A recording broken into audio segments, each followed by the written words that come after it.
Are you a business owner or someone looking for more ways and avenues to advertise and promote? Look no further. Contact us today for an advertisement. Email PD&J Media Productions LLC at gmail.com for more info. Promotions are everything. What are you waiting for?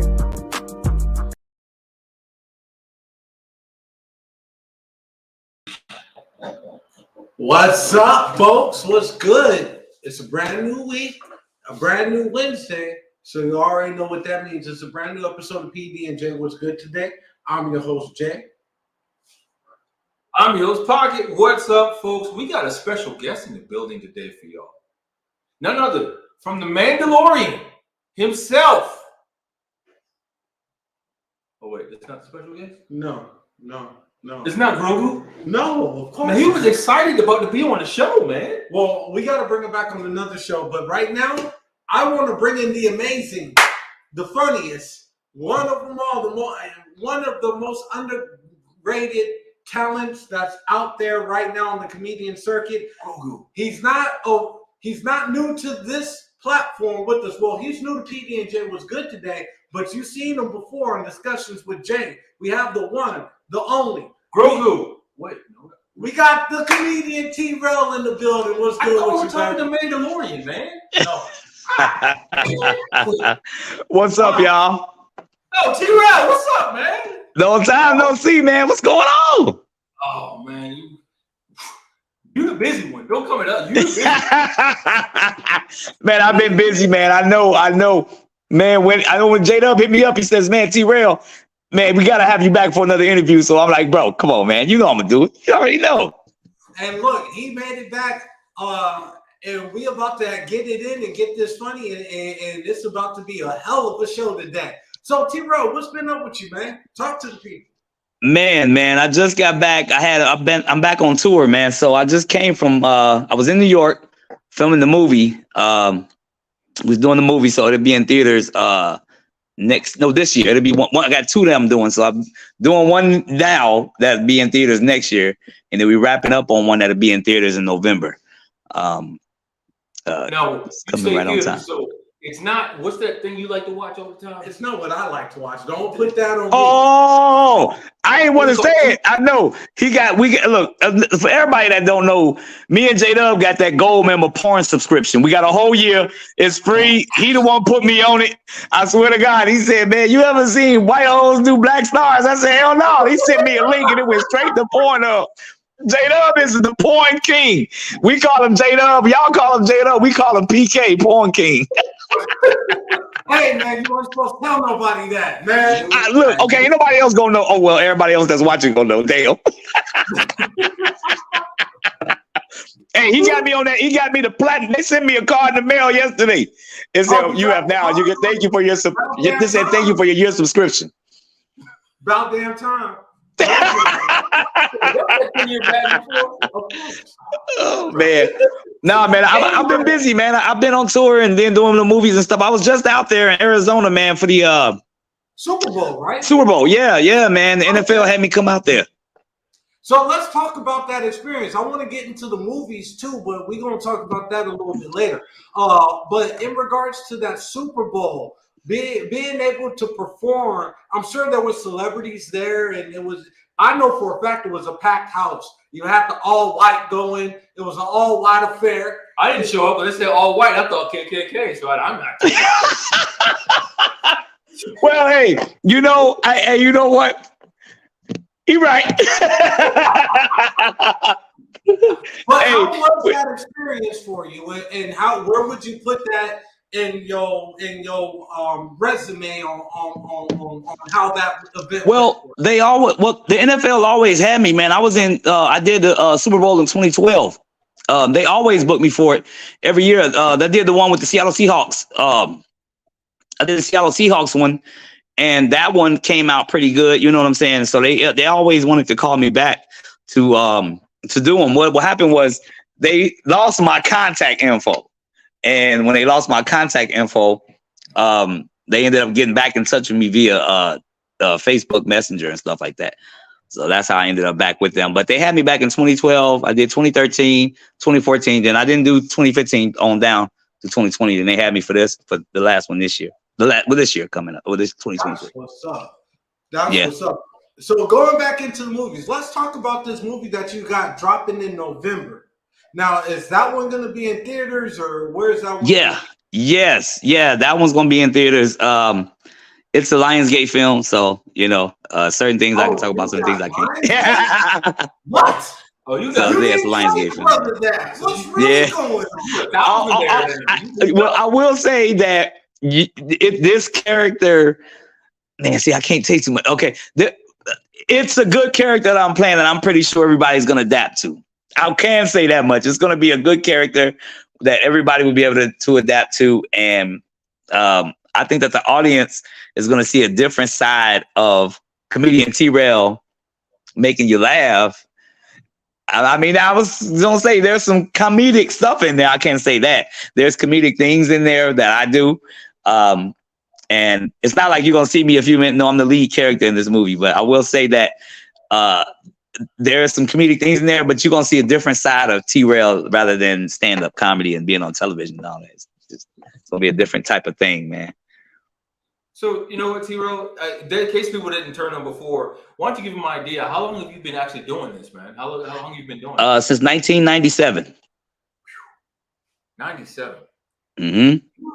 I went on, I don't know if y'all, I know y'all remember, we old school. You remember Star Search? Of course. I went on that back in the day. I was young. Don't be talking about gray hairs, man. Yeah, man. Yeah, Ed McMahon, man. Star Search. I was doing Star Search back then, and then I went from that to building a report, going around giving out VHS tapes and trying to get people, familiar with who I am and stuff like that. And then I went on Comic View. It got into the right hands of BET Comic View, and then I ended up on there.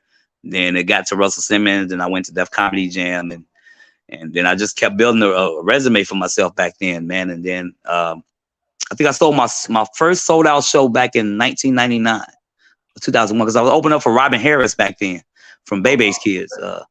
I opened up for Robin Harris back then. Bernie Mac was on the rise back then. It was Bernie Mac, Robin Harris, because I'm from Chicago, so I was dealing with a lot of Chicago comedians at the time. And so I was dealing with them, but I was always, it's a place on the South Side called Jokes and Notes. So we used to go there all the time, man, to open up for all those guys, man. The late great Robin Harris, rest in peace. Bernie Mac, rest in peace. I opened up for him a couple of times out there too, and then they just kept passing my name around, man. And it got into the right hands of the right people, and here I am, 20-some years later, and loving it. Now, almost every event that you put on, how does that feel? You said every event that I put on? Yes. Man, it feels good, man, to know that the people still adapt to my style of comedy, because, you got to change with the times. A lot of people ask me to do my old stuff. They say, man, T-Rel, do your old stuff. Why don't you bring up your old stuff? So it's like, yeah, I could do the old stuff, man, but I got new stuff too. So, but a lot of people adapt to that. And so that's what it just brings love from the people to know that I could still bring the laughter in a different era as opposed to the way it was back then. Like back then we didn't have to be politically correct, but now you got to be politically correct in things that you say and all that stuff. So, which they can censor me all the hell they want to, because I'm still going to bring laughter. I'm still going to make you laugh. Because most people don't be like, don't say the word. Don't say that word. That community word, Yeah, I've been in comedy clubs, man. I had a show in Memphis, man, and they was like, no, say that shit. They be like, no, they be wanting to hear the real deal, So I give them the real, man. And at the end of the day, it's just jokes. It's comedy. So if you take offense to, I don't like what he said because he said that, and I don't think he should be like that. We're all humans. Yeah, but we humans to a certain extent because the Lord gave us what we supposed to have, to use, your head. Folks, you know how it happens, how it works sometimes when you're dealing with technology these days. Technology is technical. I mean, that's what it is. Take a real quick commercial break. We'll be right back. Hey, you. Me? Yes, you. What up? Are you ready to take your brand to the next level? Hell yeah! GLM Designs can help you with just that. Word? From laptop skins? You lying! Promotional flyers? Yo, son! Promo videos? I need that! OBS Twitch overlays and backgrounds. Hey, yo, let me get that! Professional one-sheets and so much more. Oh my god. Please visit our website, I'm on it right now, GottaLoveMeWorld.com today to check out our designs. Got it! Follow us on social media at Gotta Love Me World. Follow it! GLM Designs are here to take care of all your graphic needs.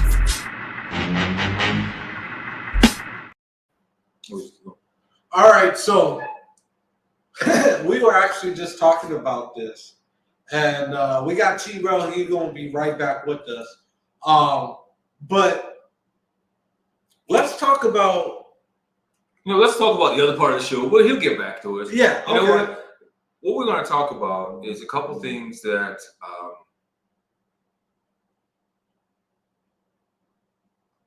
Lost train of thought, didn't you? No, I thought they lost me. Oh my goodness. But no, you know what, folks? First, I want to say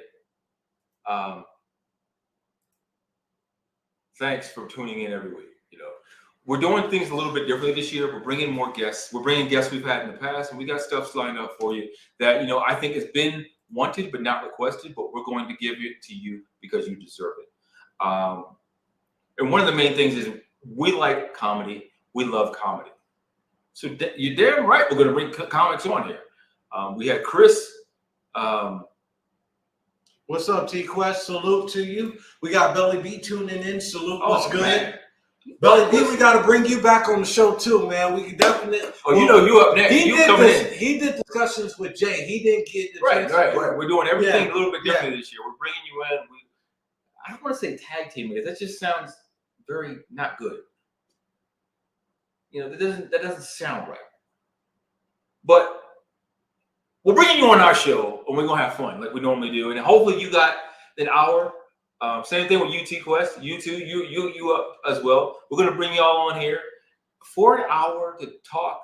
You talk our normal show and have a ball. That's the way it's supposed to be. Because right now, this is what we need. There's too much going on in the world that people are being dropped left and right. We're having too many public shootings. We're having too many private shootings. We're having too much going on. People are stressed out. So we've got to relieve that stress. This is what we're here for. All right, now, what we want to get into, we're going to jump right into it. NBA comparisons. What does that mean? So as you've been paying attention, ever since LeBron broke Kareem's record, there's been brought up the whole GOAT situation. I don't want to talk that high. You thought I was. What I want to talk about, the comparisons of the decades. What I mean by that is you have the 60s, 70s, 80s, 90s, 2010s, and the nows, right? 2000? No, I forgot the 2000s. Yeah. 2000s, 2010s, and the now. And comparing, who would do great where. What we talked about in our meeting, and y'all can agree or don't agree. Everybody's got their own thing. I said the players of the 80s, and actually I'll say the 90s too. When you look at them, they had heart, they had moxie, and they had skill. The players nowadays, they've got moxie, they've got skill. They don't have heart. And what do you have to say about that? My thing about it is, yes, we can. How can I say? Yes, it was a different era of basketball. I like the 90s basketball over anything else just for the simple fact that that decade of basketball was a transitional period, a very pivotal period in basketball. Without the 90s, you wouldn't have your Steph Curry's or who you have today. But without the 80s, you wouldn't have had your 90s. That is, you got to remember, the transition really started with the Late Show. Remember? Showtime. Showtime really started, and then of course towards the end, you had the Pistons and the Bad Boys era at 88, 89, 90. And then as you got in there, it transitioned to the GOAT, if you want to call it. I mean, depending on who you talk to, he is the GOAT. You talk to somebody that is a fan of what's it called? LeBron. A fan of LeBron, he's gonna tell you, no. Jordan's not the GOAT. LeBron is. He went to this many finals. He did this.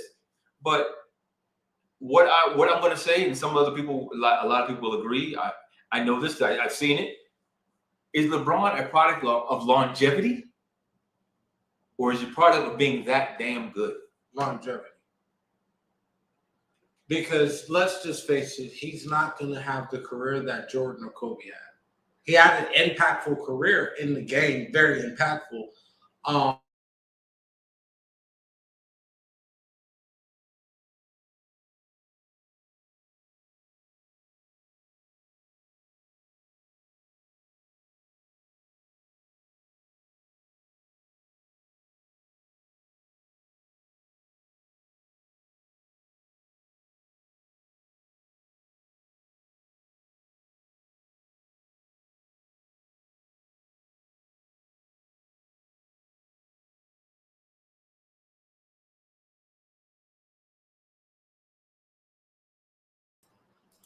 There we go. We got him back. Oh man, we were in our comparisons.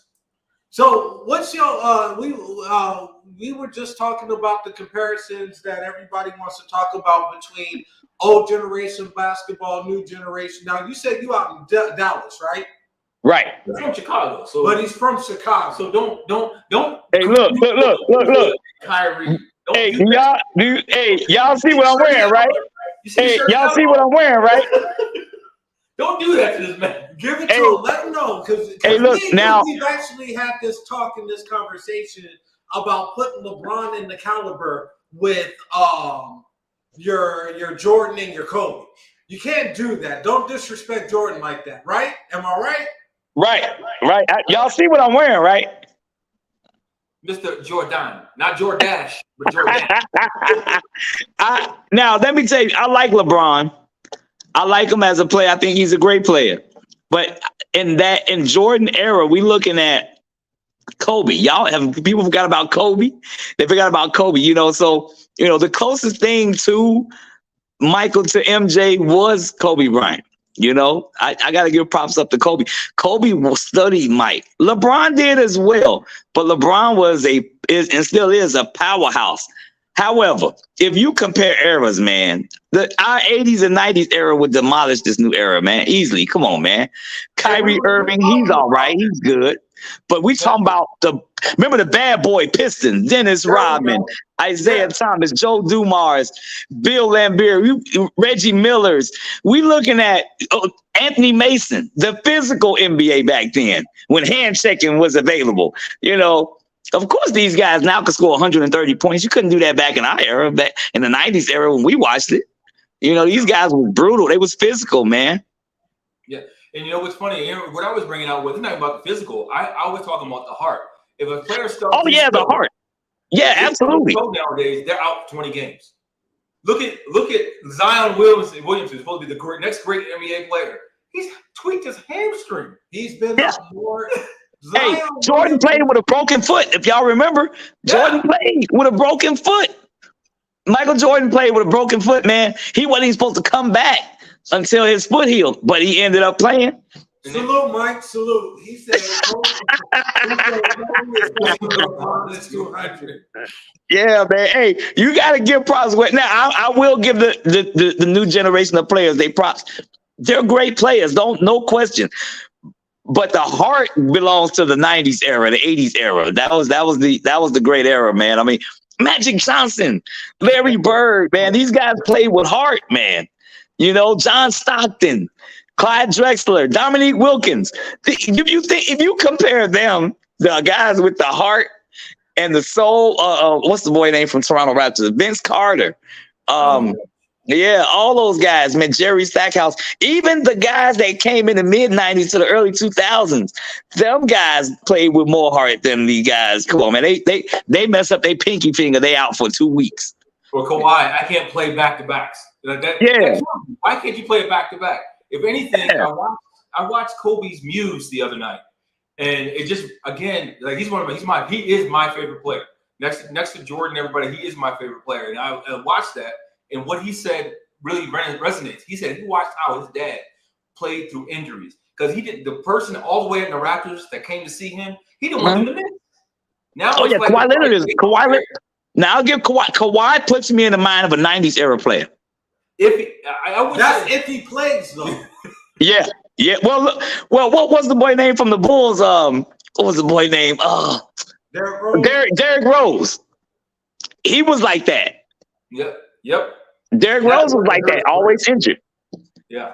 So going back, this is what I actually wanted to talk to you about real quick. So because I know you're gonna have your impression about this. So you know about the power. It was the Powerball, right? All right. $2 billion. The $2 billion Powerball, right? Yeah.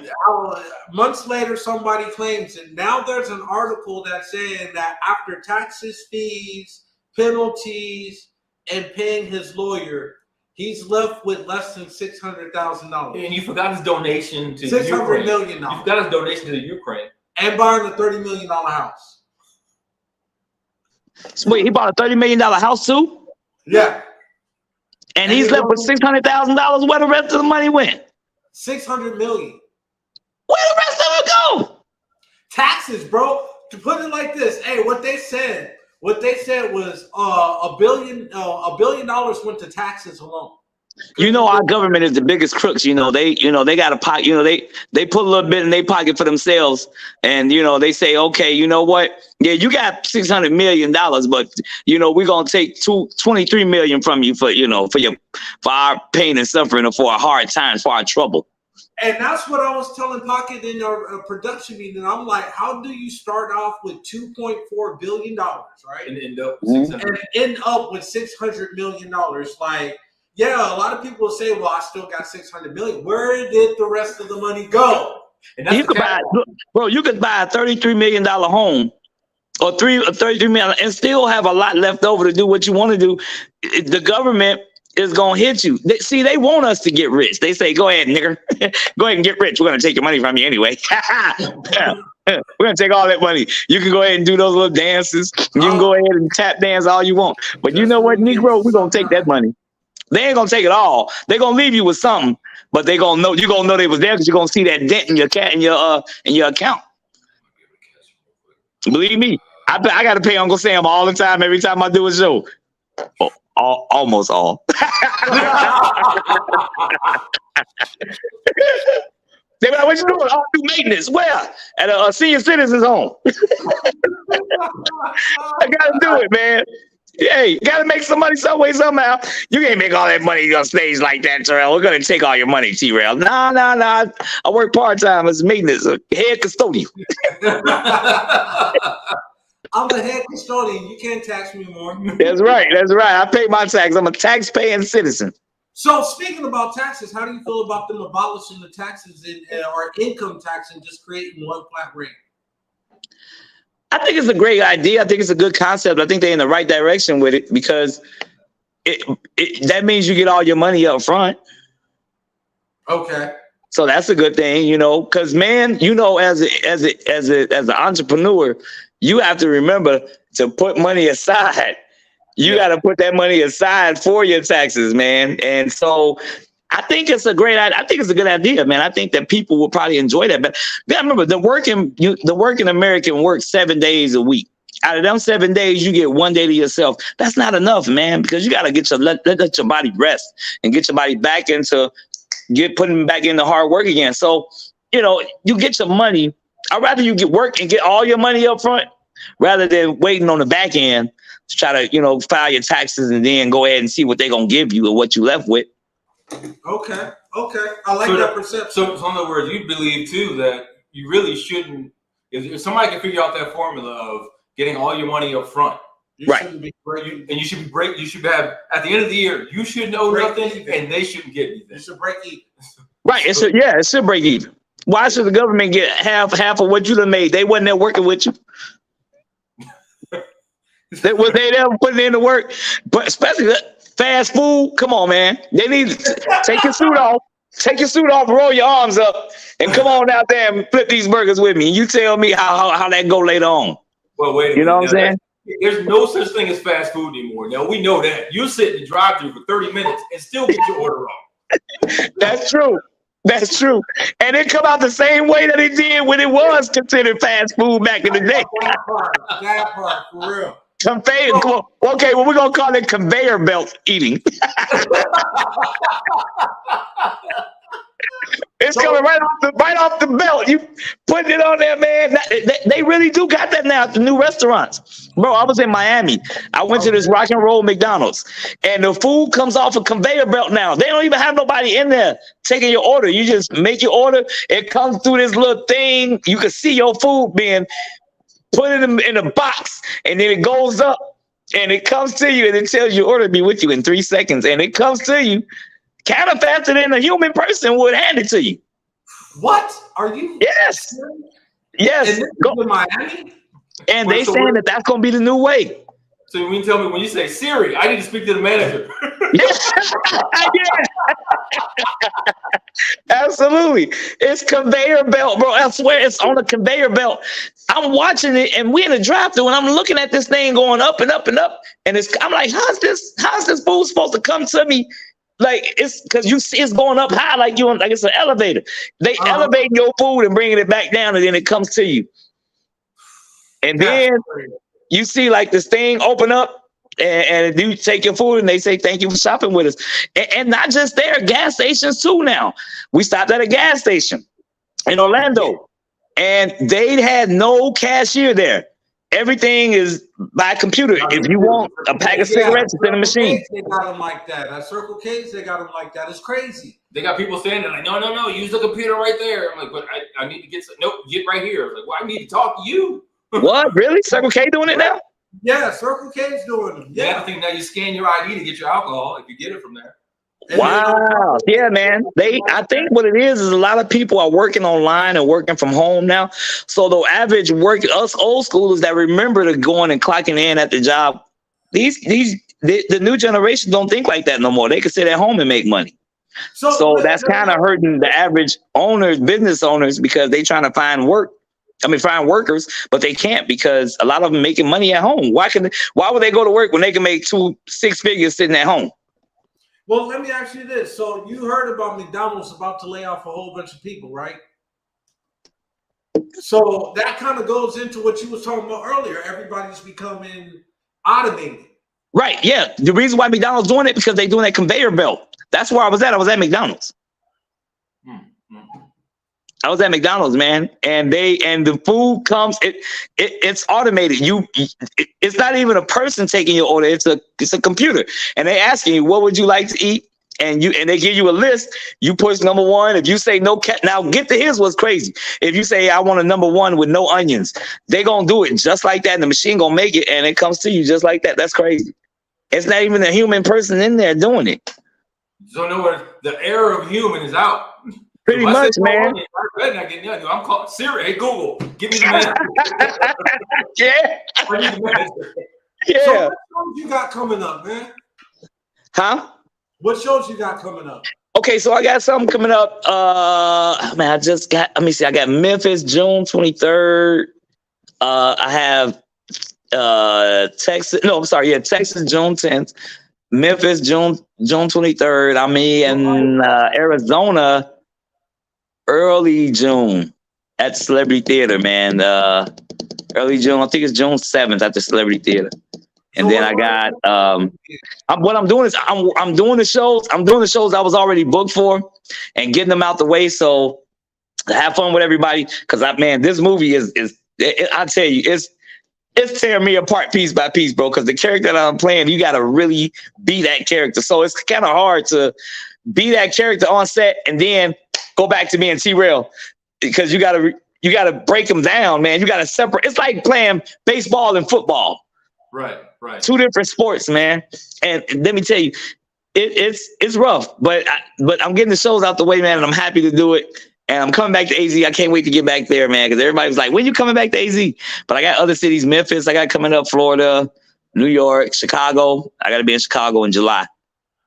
They always book me when it's warm there. I'm from there, and I'd be damned if I go there when it's cold. Ain't no way in hell. Cold, be so cold. The fucking the shit.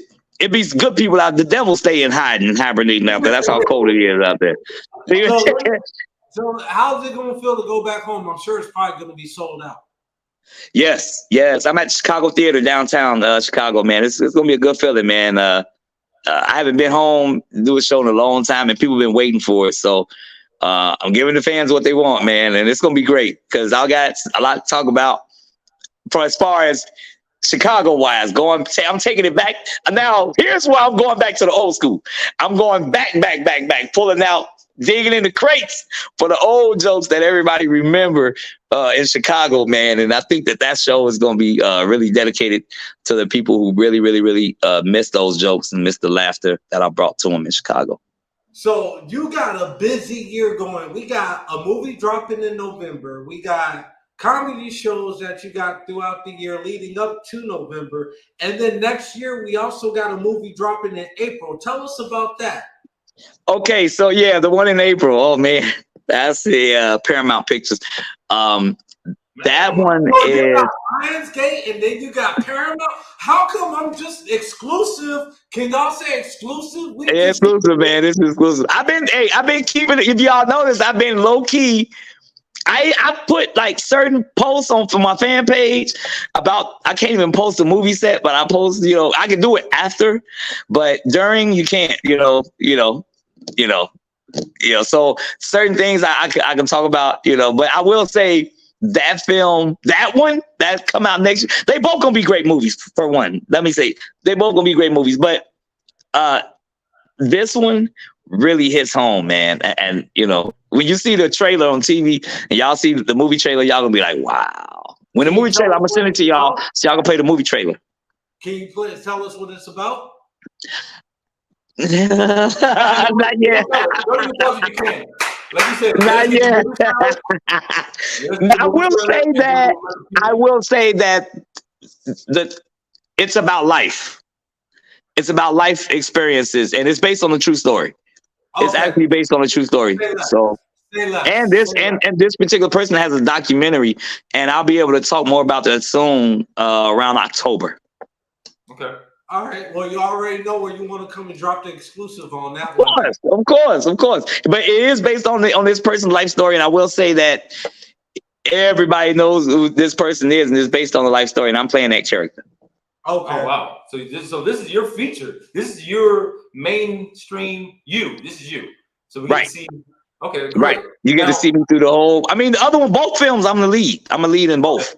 Okay. Now I can say I'm a lead in both. With Lionsgate, I'll put it like this: Lionsgate is known for a lot of action and horror movies, and Paramount is known for everything. So, Now, I guess T-Rel, what I want to talk to you about, because it seems to me that you've gotten that flexibility in Hollywood. And now, how long did it take for you to actually get to that point where you could say, I'm comfortable going outside of my norm? Like when did you reach that point where you said, you know what? I don't want to do comedy anymore. I want to expand my horizons. I want people to see the flexibility of T-Rel. Okay, I'm glad you asked that. I noticed it when the movie directors and stuff said that there was more for me to do, more than stand up. They said that I had more than stand up to offer. They said that I have acting chops that I need to break into, and they said that you need to take what we say, take constructive criticism where it is, and go ahead and get into the acting. And I started rehearsing lines, and I knew right then and there when I did like a screen rehearsal, like an audition, because when you go in, you do that audition, they don't tell you nothing at the beginning.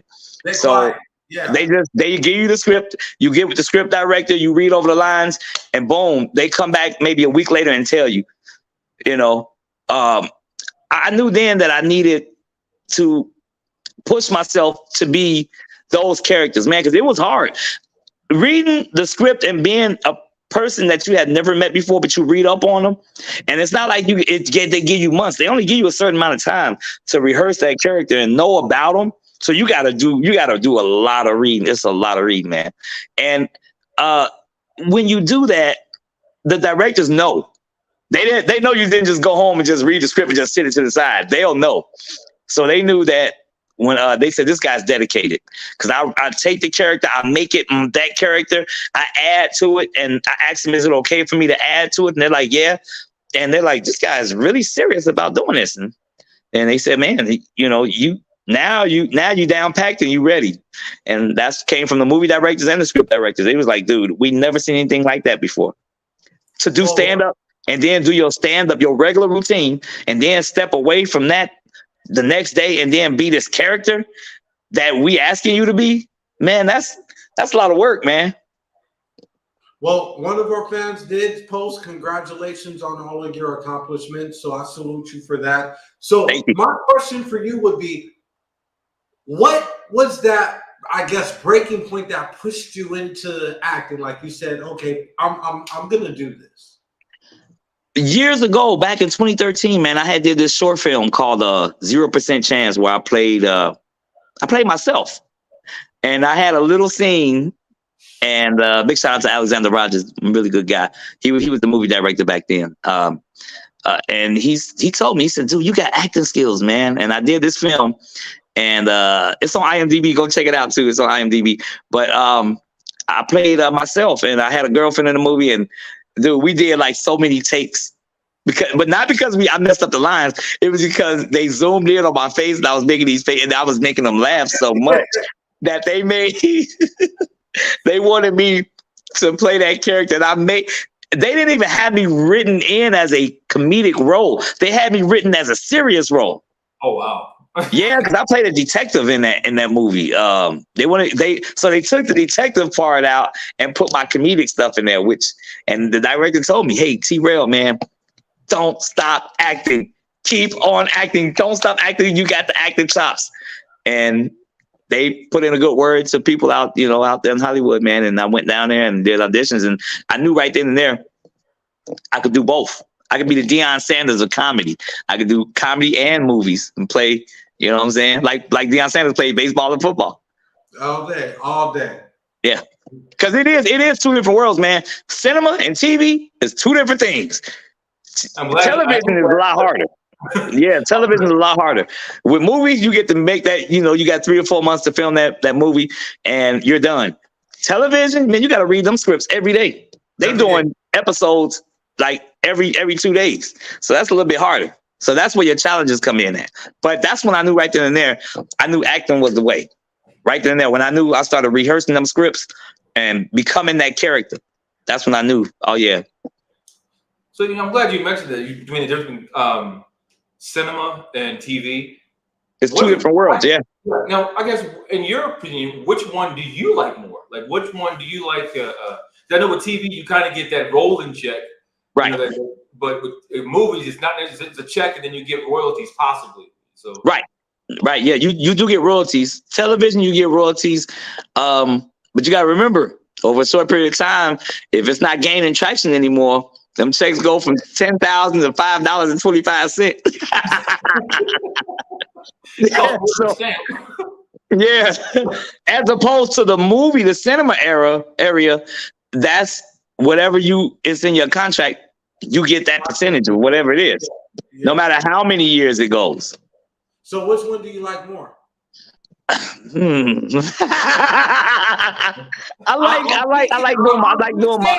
I'm just saying. I'm thinking that you might like that cinema check a little bit more than the. Of course, man. I like doing my movies better, man. All right. Now, producers, if you tune in, what he's just saying, he likes it a little bit more with the movie. So if you have him on TV and you decide to make a movie out of it, he's on board, right? Yeah. Yes. Yeah, man. Hey, look, they need to do a documentary on me. Look, I'll make up some shit. I was on drugs for 20 years. I was in jail for like 6 months. I got out. I started doing stand-up. Man, we could make up some shit. You can make a whole documentary on me and put it on motherfucking Lifetime. I'll do it. I'll do that shit. At least he didn't say Tubi. Yes, Put it on Tubi. Put me on Hulu or Tubi. Oh, no. On record, you would do a Tubi record.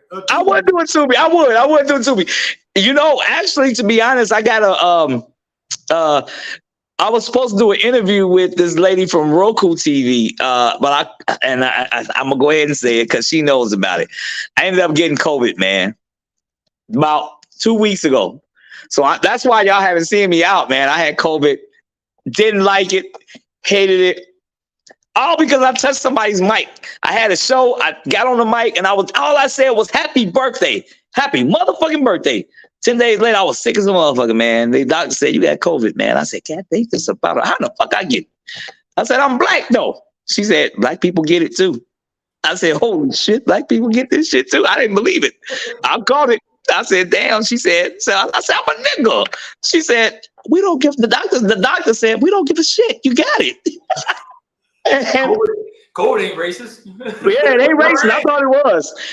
I was one of those, like, yeah, I can't get it. Bullshit. I got it, bro. And it was bad. Man, you started feeling coughing to me. I coughed, bro. I ain't never coughed for a whole month. I thought it was something else. I did an interview with Hope Flood, and she actually caught COVID and was telling me about that. And she said that it's worse with the lingering symptoms than actually dealing with COVID. Yes. 2 weeks ago, man, I'm telling you, I was sitting. I had to cancel shows. My breathing it was getting to my breathing, bro. I had to take this inhaler and breathing treatments. And then, man, I thought it was a sore throat. I'm like, oh, it's a sore throat. I'm just going to take some throat lozenges and I'll be good. Man, none of that shit didn't work. COVID is a gangster. COVID say, fuck you, nigga. I'm taking you, and it wraps around you and tell you, like, look, nigga, you ain't look, nigga, you ain't going no motherfucking well. That's how I do it. That's how COVID do you. It had me like that for 2 weeks. I'm like, is it okay? Can I leave now? Hell no, you ain't leaving yet. COVID is a motherfucker. COVID is the death. Like he is the motherfucker that be dressed in all black coming to get your ass with a leather jacket. Like on Ball Thugs and Harmony, we see you at the crossroads. That's what COVID is. That's that motherfucker. That motherfucker right there with the glass. That's what COVID is, man. I caught this shit. I didn't think I was gonna get it. And man, every time I couldn't even lay on my back. I had to lay on my stomach because my breathing was fucked up. Yeah, I laid on my stomach. Fluid in your lungs, your fluid in your system. Yeah. Yeah, man. And I took a lot of I did, and I was supposed to do the interview with Roku, man, and they understood that I had it, but I couldn't even stand up without being out of breath. I was taking a lot of tea tree. Black seed oil. I did a lot of black seed oil. I was drinking it like that. I was drinking that shit like it was water. Doing that, a lot of ginger tea, honey. I didn't do NyQuil and all that. I did all that. Because I was not going to the hospital because every time I knew somebody had COVID, they go to the hospital, they don't come out. Yeah. So I'm like, no, let me do it the old school remedy way. Dr. Sebi, he had those remedies that can cure anything. So I started using that black seed oil, man. And God knowing it, 2 weeks after that, 3 weeks, all I had was a cough. That cough just went away, like 3 or 4 days ago? 3 or 4 days ago, man. And now I'm back to normal, man. I could hit my vape. I could drink my beer. I could do all at one time. But at first, bro, I was in bad shape, and I had to stay away from them, from my wife and my brother, because I didn't want them to get it. Because my wife diabetic, so if she get it, it's bad. My brother got asthma, so I know if he get it, it's over. So that's why I had to stay away, man. I stayed in that room, man, like I was in prison, in solitary confinement. I know what you mean. My wife had it on Thanksgiving, so we had supposed to have Thanksgiving at our house. We had to cancel it. Well, not really. We had to modify it. We had her in the room. Actually, you were here. We had her in the room, and we had she couldn't come out of the room. I was like, "Don't you come out that room?" Like, we got the bathroom and everything right there. We put a chair where she could come to the door and talk to people, but it was still 6 feet away. It was no joke. Yeah, all I did was went up on stage and told somebody happy birthday because they called me on stage. They said, T-Rel, come on up here, man. We know you in the building. And I'm like, And I went up there and I told the gentleman, happy birthday. And I told a couple of jokes. I didn't want to do it. I was just yelling like, happy birthday. They was like, no, come on up here, man. As soon as I got on that mic and I put it right by by that lip. And I said what I said and said happy birthday. And next thing you know, a week later, man, I was about to go to the hospital. One of these little Lysol things. And spray that motherfucker. Yeah. Oh, you know what? Let me tell you. I use this. I touch this. I squirt this on the mic. T-Rel, and it works. I didn't have it on me. I didn't have it with me. It was in my jacket. So I'm like, God damn. I knew I was getting COVID. It feels like a cold, but you know the feeling of you like, man, I got this itchy throat coming. So you like, oh, okay, it's just itchy throat. Man, it's a completely different ball game. It's like, nah, it's like you go to back in the day, I remember my homeboy went to the doctor. He said, man, I got an STD, I got chlamydia. The doctor said, no, nigga, you got gonorrhea. It's like that. It's the worst version of it. It's the worst version of a cold.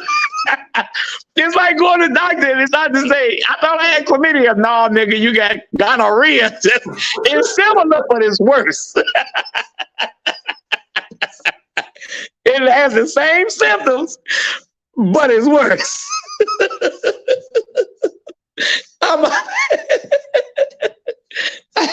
I had to tell him, I'm sorry, y'all. I had to say it like that. I had to say it. I need to go. No, they was up there cracking up laughing at that. It's like a little bit worse.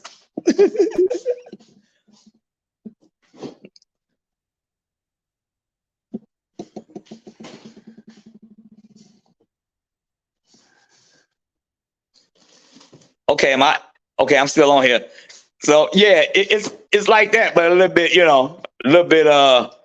worse, just so you know. Yeah.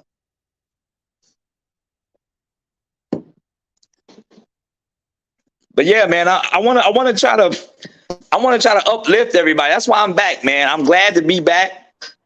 Oh, there you go. There y'all go. Okay, I was about to say that. What happened? I'm like, hey, what happened? Oh, I'm just talking. No, we got to give you the shine that you deserve. So we didn't want to interrupt you and everything else. Oh, absolutely, man. It was. Hey, I know y'all was, but it is. Think of COVID. I ain't gonna lie to you, T-Rel. We were laughing our asses off. But that's what COVID is. It's the worst version of an STD, but in a virus, because in a virus sense, because you got the common cold, but then you got COVID. I did not think that I would ever get it because I stay away from people, but I ended up getting it, man. And that's how my Roku thing. So we put the Roku thing on hold until a big shout out to Brenda from Roku, man. I really love y'all. I know you're gonna see the video and be like, yeah, he had it. Cause when I talked to her, she knew I was in bad shape. So but yeah, man, that's what COVID is like to me, man. And in my terms, that's what it's like. I thought it was like a cold, but worse. Let me ask you this. Going back to the acting and everything like that, what would be the ideal role that you're looking for? I want to play. My problem is they get me these comedic roles, which is great, and I'm grateful for that. Lord, thank you for that. My thing is they give me just a little bit of action roles. So, because they're like, oh, well, we don't want you to hurt yourself and all this. Man, look, I'm from Chicago. We played basketball on the crate. We used to do karate with each other, actually, like, hitting each other and shit. You know what I'm saying? I can play those characters. I don't need no stunt double. Give it to me. I'm 5'4", 155 pounds of nothing. I can slide down a elevator shaft and hold on to it and all that. I mean, I love action roles like that, man. Hell, I even tried to apply for Jackass. I was gonna be the first nigga on Jackass, the first black man that was. Oh, I even hit up Johnny Knoxville. Johnny said, "Man, you too hood for me." I said, how the fuck I'm a hood? He said, man, because you'll fucking eat a bug and be like, shit, it ain't nothing. I'm like, nigga, I ate roaches in the projects. That's where I'm from, motherfucker. God, you don't think I ate? I thought Sugar Smacks, we ate. I told Johnny Knoxville, I'll send you the email so you'll see what I'm talking about, J-Dub. I sent him the email. He said, so you'll eat bugs? Nigga, I ate roaches, y'all. That ain't shit. I thought sugar smacks. Roaches was in the bowl one day. I ate one of them motherfuckers. Didn't bother me. I got a shot glass I want to show you real quick. You see what it says? What did it say? COVID-19 vaccine shot. So next time you need a vaccine shot, just take it out the glass. All right, I'm gonna take it to the. Hey, matter of fact, I'm gonna have one. I'm gonna have one with you. I'm gonna take it out the glass. Matter of fact, Matter of fact, I'm gonna take a shot with you now. Hey, somebody give me a shot. Give me a shot. Hey, somebody give me a shot of something. I need a shot of something. Give me. No, not that. No, that's fuck that. Fuck you. Oh my bad. You motherfucker. Hey, sorry y'all. No, my brother just held up something. I don't drink. Yeah, hand it to me. Hey, this for Jay. This for my brothers right here. This for y'all, man. Oh, you know the same damn thing. Oh, of course, yeah. Man, that's how you know we brothers. Hey, so we ate roaches together in the projects. Remember back in the day? Back in the day, man. Back in the day. Think about it, jelly sandwiches and everything. So this toast goes to you. Of course, y'all know I'm a Cowboys fan. You know I'm a y'all. I know y'all see it right there. I'm a Cowboy. Yeah, of course. Yeah. Cheers to you all, man, for all y'all that y'all doing. Thank y'all for having me back on here, man, because I missed y'all. And I'm glad I didn't die from COVID. Lord God willing, I know I'm still here. Thank you. Salute. Woo! This show was brought to you by Crown Royal, the ultimate drink that everybody loves to have sex afterwards. Brought to you by Crown Royal. Hold on one second. Hey, that's how you do it. Hey, if we want to get sponsored, do it again. This show was brought to you by Crown Royal.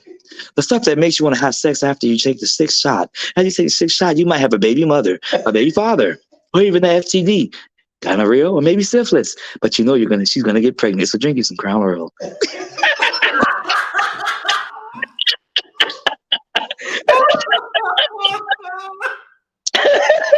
Oh man.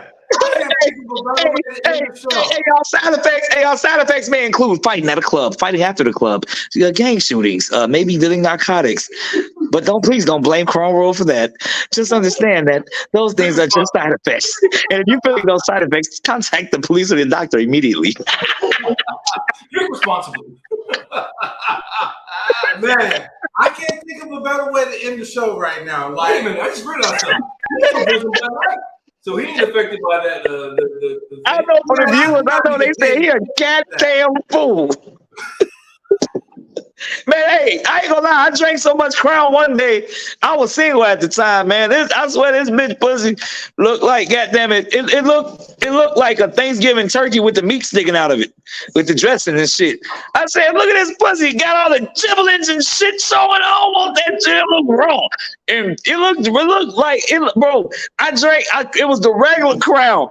And Gucci, I swear to God, man. And I ain't gonna announce her name because she probably got the shit fixed by now, or hopefully. But if she did, I was mad as hell. I was drinking Crown. I got to the club, man. We left the club, went to our house, and she said, "You want some of this?" And I'm like, "Yeah." I got under that bed, man. It looked like it was gibbling sticking out that motherfucker. It looked like Thanksgiving turkey with dressing sticking out that bitch. I ain't want it. Didn't want it. As a matter of fact, that's what made me get married. I said, I don't want to see gibblings no more. I don't want no bitch with pussies looking like gibblings. It look like a one. Man, I swear. Look, at first, I thought it was a fist sticking out that motherfucker. I was like, what the fuck? That? She said, oh, that's an assist. Assist. Well, let me assist you by walking the fuck out the door. How about that? I'm sorry. That was a little Crown Royal story. That's why I stopped drinking Crown. I'm back drinking Crown again because it's been some years and it's out of my memory, but it just jogged my memory back and I drank that shit. That's, yeah. See, I'm sorry. So everybody that's tuning in, we had one hell of a show today.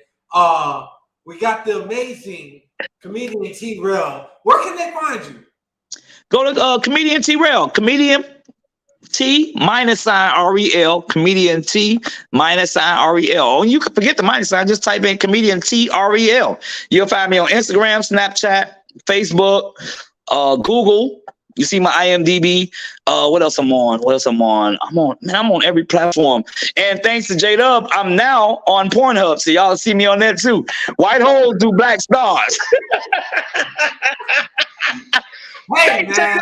You're the shit. To our folks, I love you. Hey, I told J-Dub I was gonna get him because he couldn't make it to the show. I told him, I said, I'm gonna get you. You get me on the show, but you know I can get your ass back, because you couldn't make it to the Super Bowl show. Hey, wait till we got a show in Arizona, man. I got a whole paragraph. I got 3 pages for J-Dub when he comes to the show as a celebrity. Oh, hell. Me and him, hey, I'm gonna tell. Now, we're going to have to make some editing on that shit, right? Nope. No editing. We can't edit that, Jay. We can't, man. Look. You know what, folks? We're going to live stream What's Good Today. We're going to do it at the shop for J-Dub. Hey, ladies, look, people.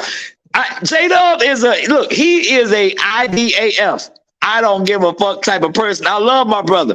I went to the bathroom, man. I must have went to the bathroom and peed. That nigga dick about that long. That motherfucker looked like a corn dog on a stick. And he peeing, and I'm peeing next to him, and he like, yeah, you good, bro? I'm like, yeah, I'm good. You know you bad when you gotta unroll like a fire hydrant. You got a fire hose. You gotta unroll your pee now. And I'm like, damn, man, you gonna unroll it like that for me? He said, hell yeah, man. He said, that's how he did. He just slapped the motherfucker on the damn stall and shit. Now I'm sitting there holding my shit with 2 pinkies like this. I'm holding my shit peeing. He talking about, yeah, it's gonna be a good show, T-Rel. Good luck. Even his pee was loud. The pee was loud. You ever heard a loud pee? Me neither. But I heard it, J-Dub right there. They call him J. You see the JD for a reason. The D ain't for dub. It's for something else. About that long, man. I said, damn, look like a New York Coney in this motherfucker. And on that note, T-Rel, it was good having you on the show, my man. We look forward to you in Phoenix. Jay, I love you, Joe. You know I love you, Jay. You know I love y'all. Y'all my brothers. Too, I love you too, man. You gonna be out here June what? You said early June 23rd. June 23rd. Oh wow, you know what? Give you a little history. That's my mom's birthday. She passed away a few years ago, so I'm gonna definitely probably come through for that one. Definitely. Yeah, come. Yeah, you're gonna come to that. His mom passed away. Sorry to hear that, man. Yeah, she passed away in 2020. 2020, she passed away. Was it 2021? Oh, no, wow. It was actually the height of COVID, yeah, 2020. sure, yeah. She didn't die from COVID, she died of natural causes. So yeah, definitely that'll be something to look forward to in June. Definitely. Yeah, man. Dude, I gotta see, man. Every time we do these interviews, I be trying to catch up with you, bro.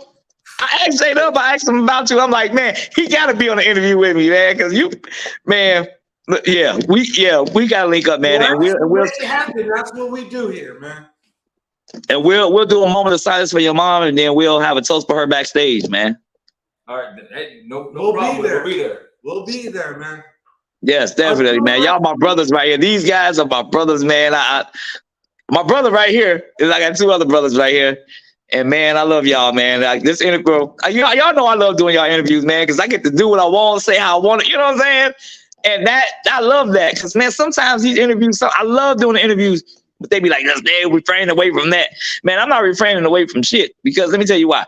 If you could show a fucking Adderall commercial with 2 men riding on a motherfucking bicycle kissing each other, you mean to tell me I can't say damn shit, fuck ass, and fuck you? You got 2 motherfuckers just riding on a bike and shit. They just riding and he behind them and shit. And they riding on a goddamn. I ain't against gay people. Do what the fuck you want, but don't stop me from saying what the fuck I want to say. Fuck that. Let them 2 motherfuckers fuck each other on TV. But I'm going to say what I want to say.